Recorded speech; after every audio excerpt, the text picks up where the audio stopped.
Assalamu alaikum jama'a, barkanmu da wannan lokaci. Za ku ji hukumomin lafiya na jihar Kano sun sanar da cewa adadin masu ɗauke da cutar COVID-19 ya kai mutum 9. Adadin mutanen da suka kamu da cutar coronavirus ya kai 9 a jihar Kano da ke arewacin Najeriya, bayan an sanar da ƙarin mutum 5 da suka harbu da cutar COVID-19 ranar Laraba.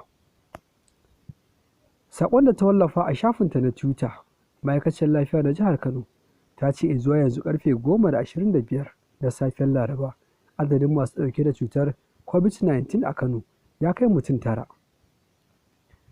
A ranar Asabar ne hukumomi suka sanar da menene labaran cewa wani mutum ya kasance na farko wanda ya kamu da cutar COVID-19 a jihar Kano.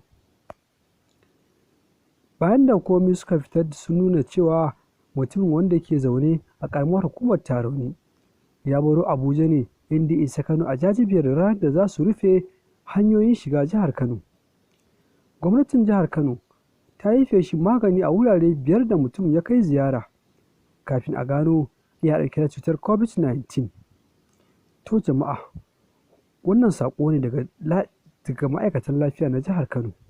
Ku kasance da Arewa Media TV don samun labaran duniya cikin sauƙi.